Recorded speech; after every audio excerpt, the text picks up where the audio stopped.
That Sunday dawned with a silence that felt heavy. In the small town of San Geronimo, the church bells rang with a sound that was deeper than usual, as if announcing something the faithful couldn't yet understand. Among the worn wooden pews, where the scent of incense still floated in the air, a little girl named Elisa, barely 12 years old, stared at the altar with a kind of attention no one else had. Sitting in her wheelchair, her thin hands resting on her unmoving legs, she looked like part of the temple itself, as if her body had learned to stay still while her soul kept searching for movement. Her mother, a woman with a tired face but determined eyes, brought her every Sunday, convinced that one day, without warning, faith would make the impossible happen. Yet that morning was different from the start. A new priest had arrived to celebrate Mass. He wore no golden cross, no ornate robes. His cassock was plain, and half of his face remained hidden under the shadow of the morning light filtering through the stained glass. No one had seen him before, but no one dared to ask where he came from. He climbed the altar steps with a calm, measured pace. His voice, when he began, was not like the others. He wasn't trying to impress or command attention. He spoke with a quiet strength that went straight to the heart, as if every word echoed beyond time itself. When the moment of communion came, he raised the chalice and said slowly, "Come to the body of Christ." The words hung in the air. Elisa felt something stir in her chest. Not fear, but something deeper, something ancient. That voice. It sounded familiar, like she had heard it before, in dreams, or in the silent moments when she cried alone. As the congregation lined up for communion, the priest lifted his eyes and looked directly at her. It wasn't a casual glance. There was power in those eyes, calm but infinite. Elisa noticed it, and though she wanted to look away, something inside her refused. In that instant, a shiver ran down her back. It wasn't cold. It was recognition, the strange certainty that her heart knew something her mind could not name. When the Mass ended, the priest didn't stay to greet the people. He simply disappeared down one of the side aisles, leaving behind a silence so dense it felt sacred. Some said he was a traveling missionary, others a visiting priest. But when the sacristan went to check the church registry, there was nothing. No record, no name, no note, no trace. It was as if the man had never existed. That same afternoon, Elisa insisted on going back to the church. Her mother agreed, though uneasily. Inside, the sunset poured golden and red, light through the stained glass. Everything looked the same, except for one thing. On the altar, there was a basket covered with a white cloth. No one knew who had left it there. Elisa asked to approach. When they lifted the cloth, a smell filled the air, warm, sweet, like fresh-baked bread. Inside were several loaves, but one of them gleamed faintly, reflecting the sunlight from the stained glass like gold. The few people present exchanged confused looks. Nobody dared touch it. But Elisa, innocent and unafraid, reached out. The moment her fingers brushed the bread, everything stopped. No voices, no breeze, only silence. A gentle heat ran up her arms and into her legs. She hadn't felt that in years. Her mother saw her tremble and froze, unable to speak. Elisa's eyes filled with tears, not of fear, but of hope. She didn't say a word, but deep down she knew it hadn't been a coincidence. That night she couldn't sleep. Each time she closed her eyes, she saw the priest's shadowed face. She couldn't recall his exact features, but she remembered those eyes. Eyes that seemed to see beyond her broken body. From that day on, something in Elisa changed. Not her legs, her. So every morning she woke up with the same urge, to return to the temple, not out of habit but out of a quiet certainty that the man would return.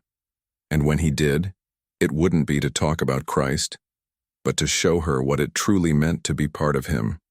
And as the small town fell asleep, the old church bell rang once more. There was no wind. No one pulled the rope.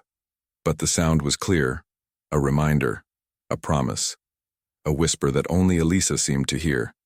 If this story touched your heart, give it a like, subscribe, and share what you felt while listening.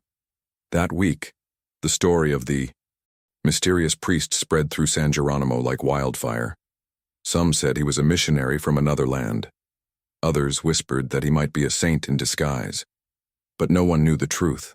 What everyone agreed on was that no one had seen him arrive, and after that strange mass, he simply vanished.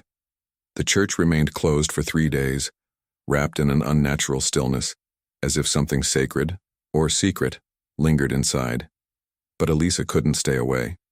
Each evening she begged her mother to take her back, and even when the heavy doors were locked, she would sit outside in her wheelchair, staring at the cross on the steeple as if waiting for it to blink. On the 4th day, something changed. The church door, which had been firmly shut, stood slightly open. No one had touched it. There was no wind, no key in the lock, just a quiet invitation. Elisa pushed the door open, with trembling hands.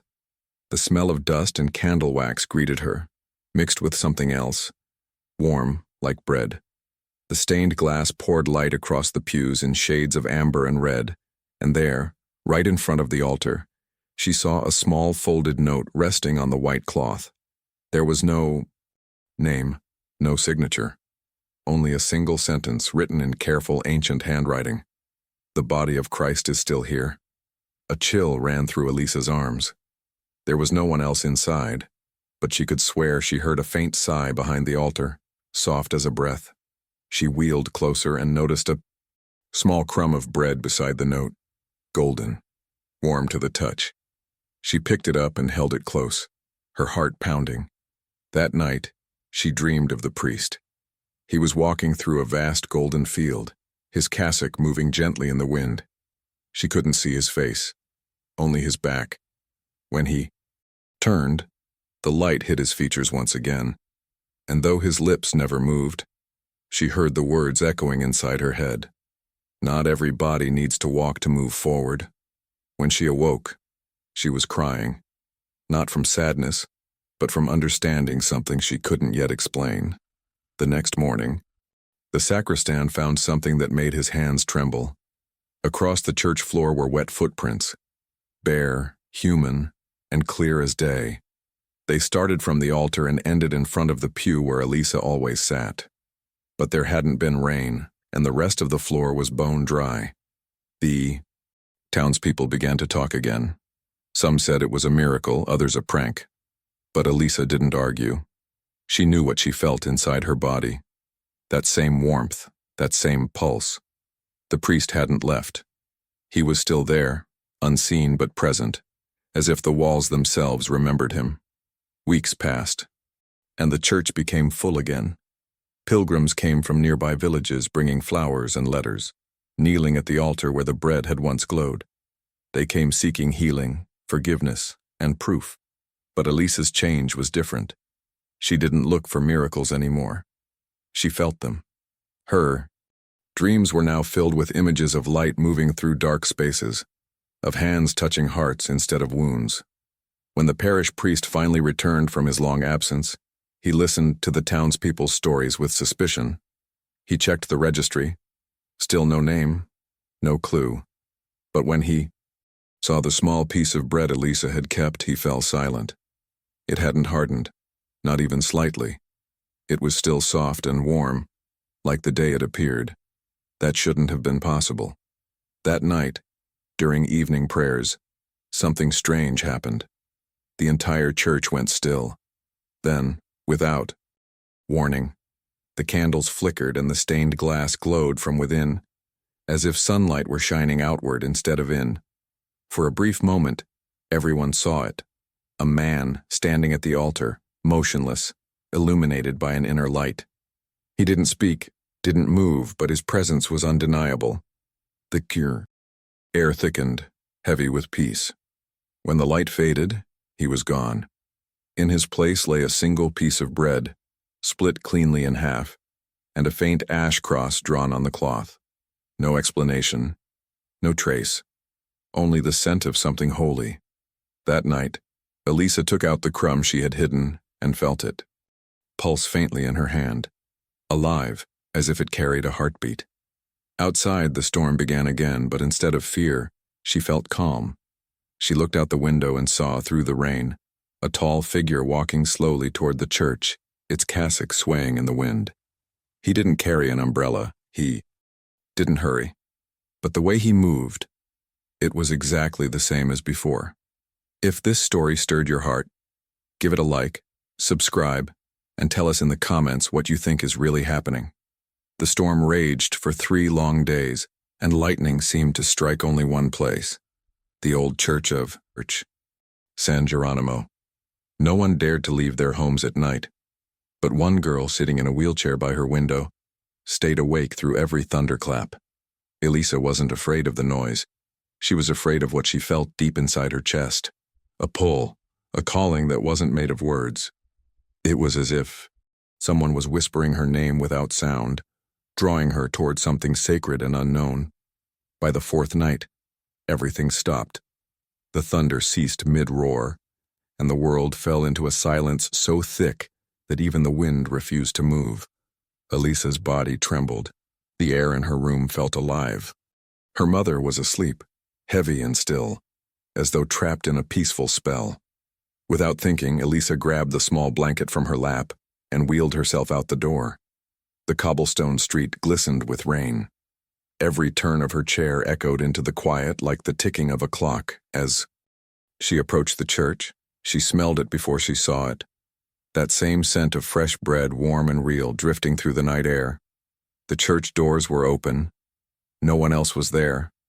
The candles inside flickered weakly, yet their light seemed alive, trembling as though breathing.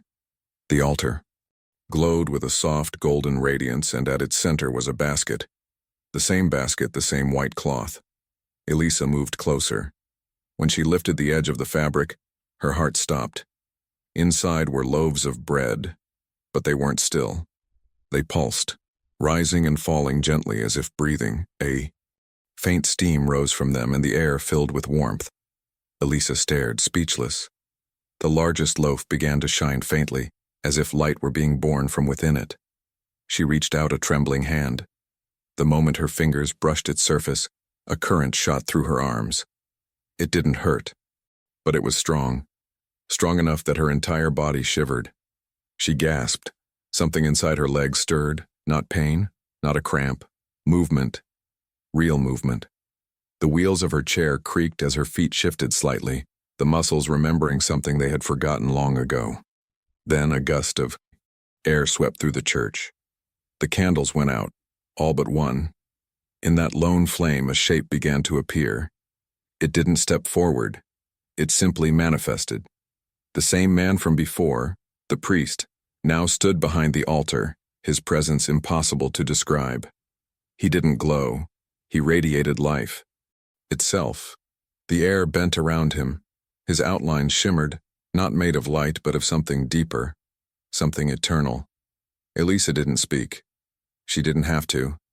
She felt the truth before she understood it. That priest hadn't come to lead an ordinary mass. He had come to remind everyone, that the body of Christ was not a symbol. It was alive. It breathed in the faith of those who still believed, even when the world didn't. The bread began to dissolve into hundreds of golden fragments, rising into the air like tiny embers. They floated around the church, touching walls, pews, even the ceiling. Wherever they landed, a faint glow followed, then faded. The old wooden beams, the cold stone floor. Everything seemed to breathe again. Elisa's heart pounded so hard she thought it might burst. She felt heat rising inside her, not from fear, but from awe. She closed her eyes. For a second, everything went white. When she opened them again, the light was gone. The basket was empty. The church was silent. Only the lingering smell of bread remained. And then she realized her feet were touching the floor. She didn't stand, but she could feel them. She could move her toes. She began to cry quietly, not out of joy or disbelief, but because she finally understood. She was being healed, not all at once, but piece by piece, soul first, body after. The next morning, villagers found the church door open, just as before. On the altar, The cloth bore a strange mark, a golden cross drawn in fine dust, shimmering faintly in the light. They didn't know what to make of it. Some prayed, others stared, some whispered. But all of them felt the same peace settle over them. That evening, the priest announced that from that day on, the church would remain open at all hours. "Someone," he said softly, "wants us to keep receiving his body." From that night forward, San Geronimo changed. There were no miracles of spectacle or healing, but there was peace, a stillness that touched every heart that entered that humble temple. Elisa's wheelchair no longer felt like a prison. She smiled more, spoke less, and carried within her a light that never dimmed. And when lightning flashed over the church again weeks later, several villagers swore they saw a figure standing atop the bell tower, tall, unmoving, with open arms stretched toward the heavens. They said it looked like the priest. But Elisa, watching quietly from her window, knew better. She whispered to herself, her eyes glistening, "He never left." If this story moved your soul, don't forget to like, subscribe, and share what you felt while listening. The rumor didn't stay inside San Geronimo for long. What had begun as whispers about a strange priest and a crippled girl who felt movement in her legs quickly spread through the nearby towns. People talked about it in markets, in fields, on buses. No one had proof, but everyone repeated the same phrase. He said, "Come to the body of Christ." It wasn't a sermon. It wasn't a story. It was a call, a mysterious echo that refused to fade. Within weeks, the small, nearly forgotten church had turned into a pilgrimage site. The poor, the sick, the desperate, all came hoping to find what Elisa had found. Some brought sick children, others photos of loved ones. Old men arrived with canes, widows came weeping. They didn't come seeking spectacle. They came seeking presence.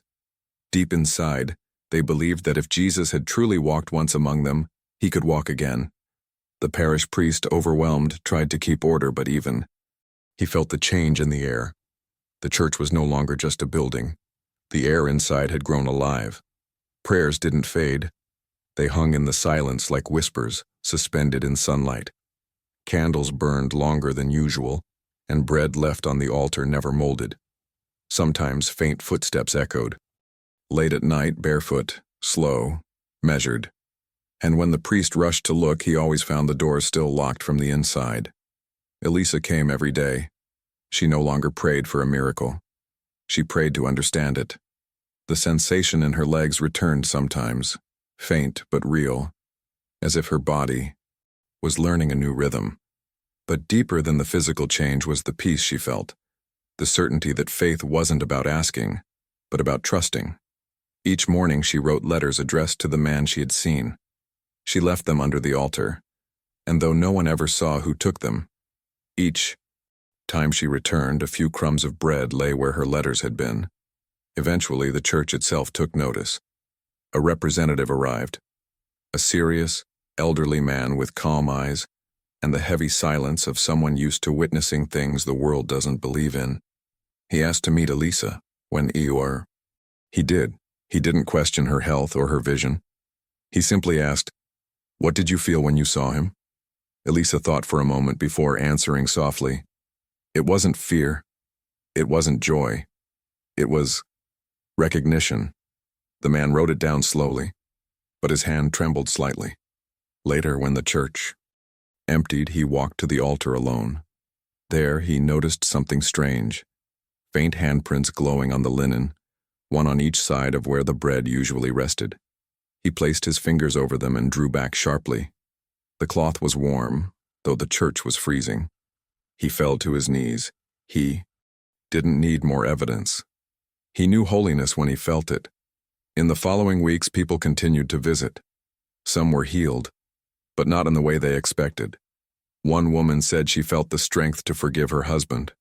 A dying man said his pain had disappeared, though his illness remained. Mothers stopped crying for a while, and men who hadn't prayed in years fell silent in awe. What happened inside that temple was not about the body. It was about the soul. The miracle had rippled outward like a wave. Faith began to return to places where it had died long ago. But the most profound change was invisible. People started looking at strangers differently. They began to wonder, what if it's him? Each beggar, each weary traveler, each priest they didn't recognize. Maybe, just maybe, he had come again, walking quietly among them, hidden in plain sight. One night, the sacristan heard the barefoot steps again. This time he didn't chase them. He followed them in silence. They went from the altar to the back of the church and stopped at the door. The handle turned slowly on its own, but the door didn't open.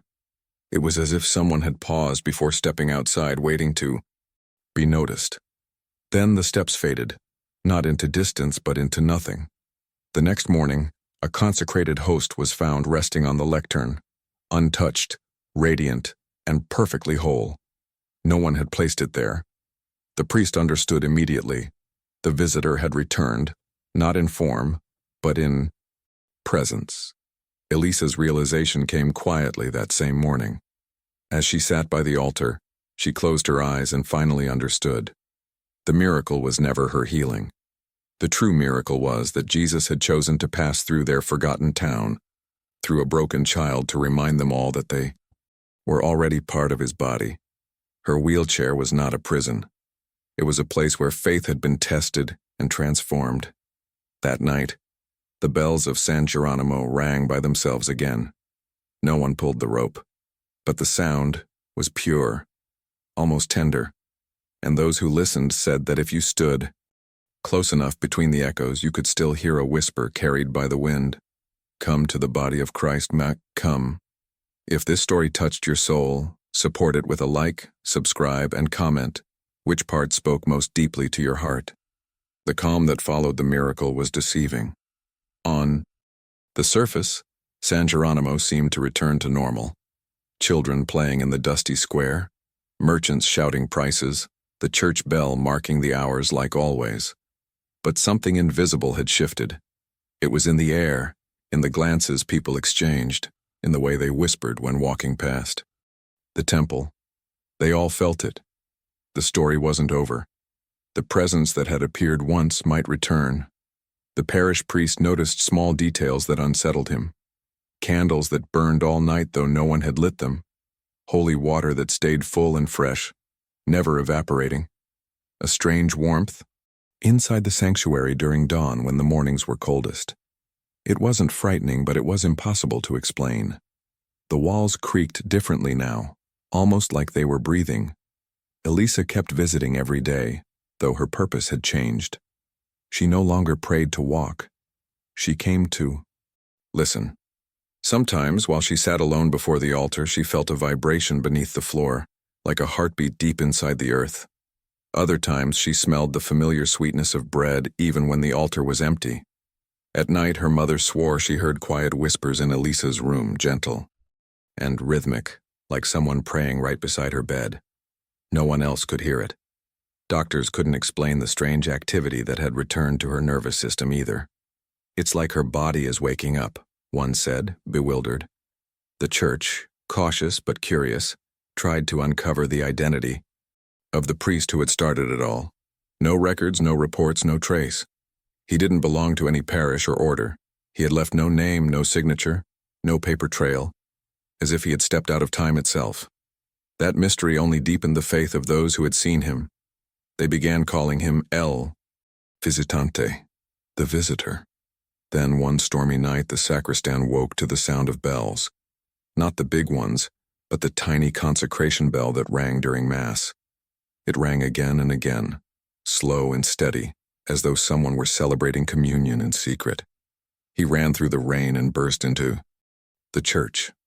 Inside, the air shimmered faintly.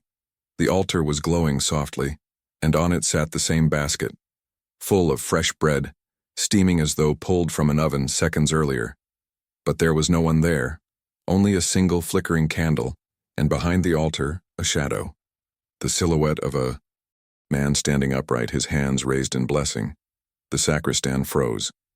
The light swelled for a moment, and then the shadow disappeared, leaving only stillness and warmth. The next morning, he told the priest everything. they decided to lock the doors overnight and seal them tight. But when they returned at dawn, the padlock hung open. The basket was there again, filled with bread still warm to the touch. The priest didn't try to explain it anymore. Some things, he realized, are not meant to be solved, only witnessed. Word spread again.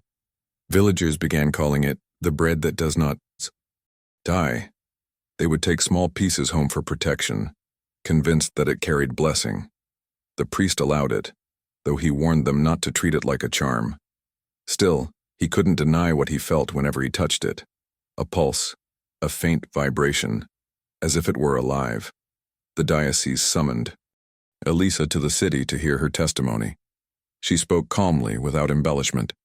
She described the first Mass, the light, the warmth, the phrase, "Come to the body of Christ." Her honesty disarmed everyone in the room. When she finished, there was a silence so deep that no one dared to fill it. She wasn't performing. She was simply telling the truth. When she returned home, the church was quieter. The curious had left, only the faithful remained. The miracle had ceased to be a spectacle and had become something internal, a rhythm that pulsed only for those who still believed. One evening, while the priest prayed alone in the dim sanctuary, he felt movement beside him. Someone knelt on the stone floor. He turned his head slowly. No one was there. But then he heard a voice, clear and low, almost like a whisper carried by the walls themselves. "Come to the body of Christ." The priest fell to his knees. It wasn't fear. It was recognition. He knew that the visitor would never return in the flesh. He didn't need to. He had left his presence behind, woven into the air, into the bread, into the faith of those who still dared to kneel. That night, Elisa dreamed. She saw herself, walking down the center aisle of the church, sunlight pouring through the stained glass. Her feet steady, her heart light. She wasn't running. She was simply moving forward, like a prayer made flesh. When she awoke, the dream still clung to her skin, as real as breath. The next morning, the priest noticed something new. The altar cloth, which had once held faint glowing handprints, was spotless, replaced by a new one. But he hadn't changed it. It was as if the visitor himself had tidied up before leaving nothing behind but silence and the faint scent of bread.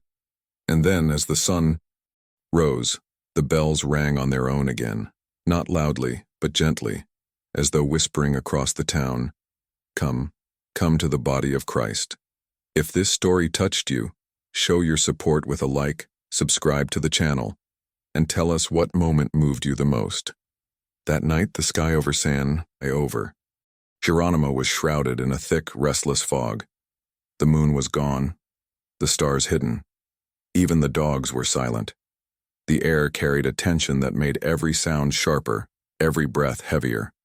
Inside the rectory, the priest sat awake, unable to rest. For weeks he had heard strange things in the church. After dark, faint footsteps, whispers like wind between pews, the quiet rattle of the small bell used for consecration. He tried to explain it away, but deep inside he knew. The silence was not emptiness.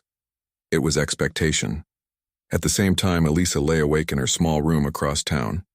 The same vibration that had filled her body on the night of the miracle had returned, stronger, insistent. The air around her hummed softly, as if the unseen world was drawing close again. Her mother slept heavily beside her, untouched by the sensation. Elisa knew that feeling well, the way time seemed to pause, the way her soul felt weightless. Someone was calling her again. She wrapped herself in a blanket and wheeled out into the night. The streets were deserted, glistening with dew. Every turn of her wheels echoed down the stone road. The smell of fresh bread filled the air once more.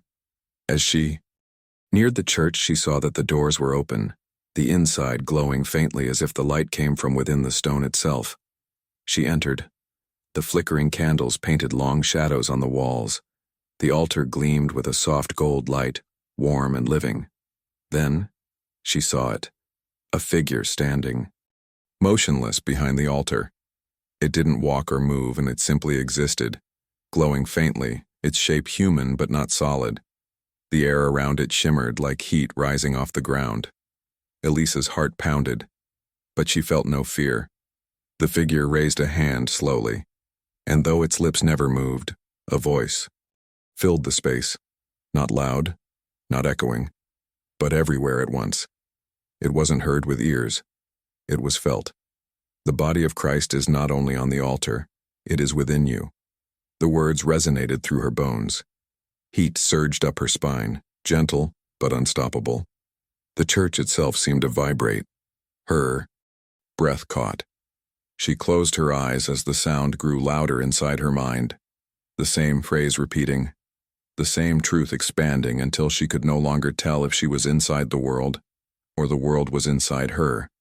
Then came silence, total and pure.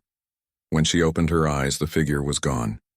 But on the floor before the altar were two glowing footprints, bare and luminous, pressed into the stone as though made of light itself. Between them were faint wheel tracks from her chair. They formed a perfect cross. The next morning, the priest entered the church and stopped dead in his tracks. The marks were still there, shining faintly under the morning sun. He fell to his knees, overcome. He didn't need to ask who had left them. He understood. The visitor had returned, not in flesh but in presence, to confirm that his promise was real. Elisa said nothing of what she had seen. She didn't need to. The peace in her eyes said everything. That same day, she asked her mother to take her to Mass. It was a quiet morning. Only a few faithful had come. When the priest lifted the host and whispered, "This is my body," a wind swept through the sanctuary. The candles flickered, and a soft warmth touched every face. No one spoke. No one dared move. It wasn't fear. It was recognition. Everyone there knew, without needing to see, that he was present, not as a memory, not as a story, but as something living. The old stone walls, the wooden pews, even the air seemed to bow. That night, Elisa dreamed again. But this time she wasn't in the church. She was in a vast room filled with light.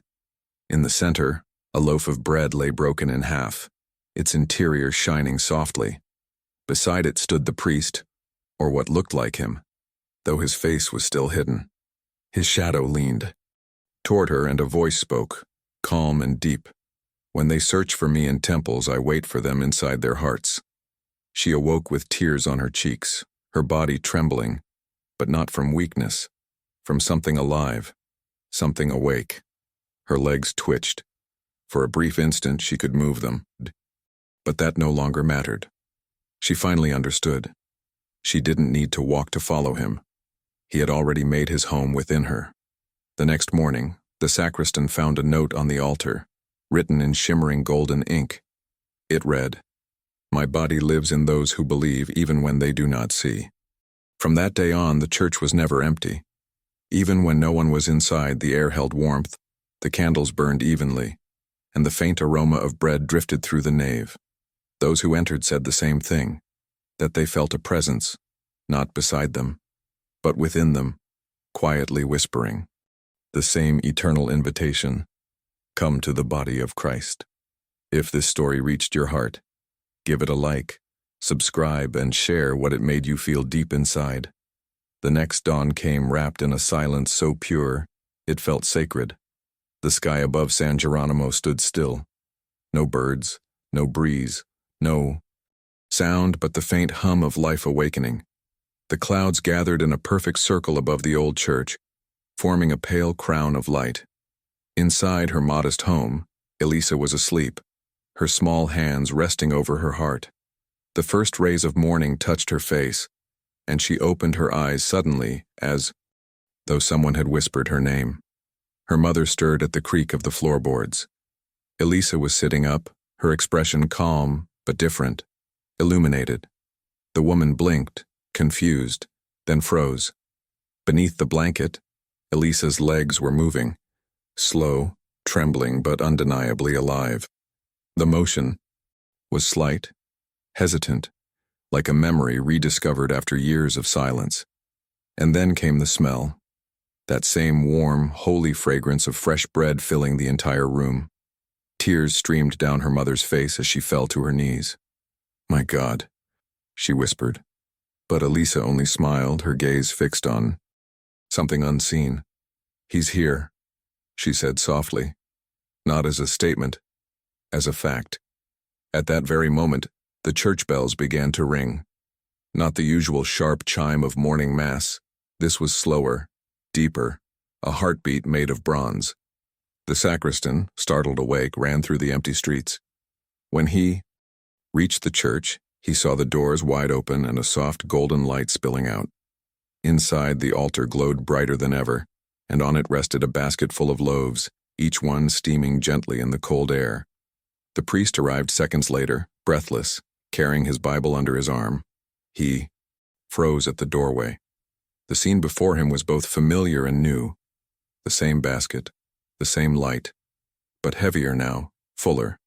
And next to it, folded neatly on the altar cloth, was a single note written in golden ink. "My body walks with those who believe." The priest's eyes filled with tears.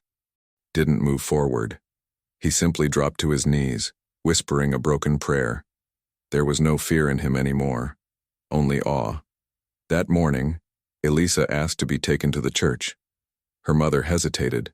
The streets were still wet, and her daughter had barely regained control of her body. But Elisa insisted, calm and steady. When they arrived, the townspeople had already gathered, drawn by the mysterious ringing of the bells. They parted to let her pass. The priest stepped aside, and for the first time in years, Elisa crossed the threshold of the church on her own feet. Her steps were fragile, trembling, but she did not fall. Each one echoed softly on the stone floor, and with every step the scent of bread grew stronger. She reached the front of the altar and bowed her head. The priest, shaking, lifted one of the loaves and placed it before her. In that instant, a breeze swept through the church, gentle but powerful. The candles all flickered and then, one by one, lit themselves. Light streamed through the stained glass windows, painting the walls gold and crimson. The air pulsed with life. Elisa closed her eyes and felt warmth envelop her from head to toe. Her chair, still, waiting behind her, rolled back on its own as if giving space for something greater. For one eternal second her body rose, not fully, not dramatically, but enough for her to stand without trembling. Her feet, long forgotten, bore her weight again. The congregation fell silent. No one gasped. No one clapped. The silence itself was the miracle, vast, holy, and whole. The priest raised the host with both hands and whispered, his voice breaking, "This is the body of Christ." At those words, the golden light at the altar intensified, until it filled the entire church, blinding yet soft, wrapping everyone in its warmth. Then, as suddenly as it came, it faded, leaving behind peace, not emptiness, but stillness, like the last note of a hymn echoing through eternity. Elisa stood quietly, her hands clasped, tears streaming down her cheeks. Her legs were weak, but she didn't care. She had understood. The miracle was not that she could walk. It was that she had learned to believe, that faith, not flesh, was the true healing. In the days that followed, pilgrims flooded San Geronimo. They came expecting signs, visions, and wonders, but what they found was simpler and far greater: peace. Those who entered the church described the same feeling, an unexplainable calm that silenced the noise in their hearts. The bread never glowed again, but its scent lingered, rising every time the faithful prayed with sincerity. Elisa became a symbol of quiet hope. She didn't preach, didn't perform. She simply lived, walking slowly, humbly, always near the altar. When people asked her what had happened, she only smiled and said, "He walked with me." Years later, the morning when she had first stood again became a holy day for the town. Every year, at that same hour, the bells of San Geronimo would ring on their own, soft, steady, and slow, echoing across the valley as if the hands that once blessed that bread still moved them. and those who listened swore they could hear the same voice carried in the morning wind. Come, come to the body of Christ. If this story moved your soul, show your faith with a like, subscribe, and share what this miracle made you feel. Time passed, but the mystery of San Geronimo never faded. The miracle that had changed everything became part of the town's breath, a story that lived in the silence between prayers. The church, once forgotten, became known across the region as the Church of the Living Bread. Pilgrims came and went, each leaving behind candles, rosaries, tears, and questions. But no one had seen the visitor again. No one had looked into those shadowed eyes or heard that voice that spoke directly to the soul. Elisa had grown. No longer the frail girl in the wheelchair, she was now a young woman who walked slowly but surely, her steps light, her gaze serene. Every dawn she went to the church alone, as if answering a silent call. The air around her always carried that same faint scent of bread, that warmth that felt alive. She had stopped asking for proof. She no longer searched for him in visions or miracles. She simply waited, not with impatience, but with faith. Then one morning, the waiting ended. The church doors were already open when Elisa arrived. The candles burned low, though no one had lit them. A soft golden light seeped from within like the breath of something holy. She entered without hesitation, her heart calm, her soul expectant. And there, before the altar, stood the priest. The same cassock, the same stillness, the same silence that spoke louder than words. He didn't move. He simply looked at her, and though his face remained veiled by the same gentle shadow, she knew. It was him. It had always been him.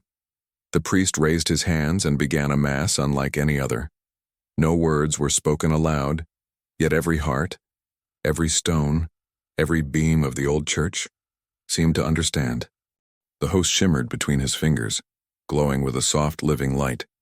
The air pulsed in rhythm, as though heaven itself was breathing through the walls. Elisa knelt, unable to look away. Around her, the air thickened with warmth. 1,000 tiny lights floated upward, golden and weightless, swirling like dust made of stars. The priest lifted the chalice, and for the briefest moment the world stopped. No sound, no time, no distance. Just that eternal presence, alive, radiant, real. Then, the light grew. It filled the altar, poured down the aisles, and reached every corner of the church. The stained glass exploded in color, flooding the room with crimson and gold. The priest's form began to blur, not fading, transforming. The light from within him was too bright for human eyes, but Elisa saw it anyway. Not with her eyes, with her soul. It was Jesus. Not an image, not a dream. The same Jesus who had once walked barefoot through the dust of Galilee now stood there, disguised as the quiet priest who had whispered only one command: come to the body of Christ. There was no thunder, no spectacle, only love, vast and overwhelming. His presence filled every thought, every cell, every piece of existence. And in that radiant silence, Elisa finally understood. He hadn't returned to perform a miracle. He had returned to remind them that he had never left. His body was still here, in the bread, in their hearts, in their compassion for one another. The miracle was not his arrival, but their recognition. Slowly, the light began to fade. Jesus lowered his hands. The host and the chalice rested gently on the altar. Then his image began to dissolve, melting into air like mist under sunlight. Elisa reached out, not to hold him, but to thank him. Her fingers touched only warmth, but that warmth stayed. When the glow vanished, the church was silent again. On the altar lay a folded white cloth, and atop it, a basket of freshly baked bread, steaming, alive with the same scent that had filled San Geronimo since the first day. Elisa knelt there for a long time. No tears came, only peace. She didn't need to see him again. She had seen enough. When the priest entered later that morning, he found her asleep by the altar, her head bowed, her hand resting beside a sheet of paper written in golden ink. It said only one sentence: "I was among you, and I will return every time my name is spoken with faith." From that day on, the miracles ceased, at least the kind people could photograph. But the faithful knew. The bread in that church never hardened. The candles burned evenly, and every dawn the air carried the same fragrance, that living reminder that holiness had once walked among them, quiet and disguised. Elisa lived a long life, simple and silent. She never told her story again. But those who saw her praying at the altar swore they felt the same peace, the same warmth that had filled the church that morning. And when she finally passed, the bells of San Geronimo rang on their own, 3 times, soft and slow. Even now, on certain mornings, when the mist hangs low and the sunlight cuts through the stained glass just right, the townspeople say they can hear it. A voice in the breeze, gentle and close, whispering through the pews. Come to the body of Christ. If this story touched your soul, help share it. Like, subscribe, and comment how faith still lives in your heart.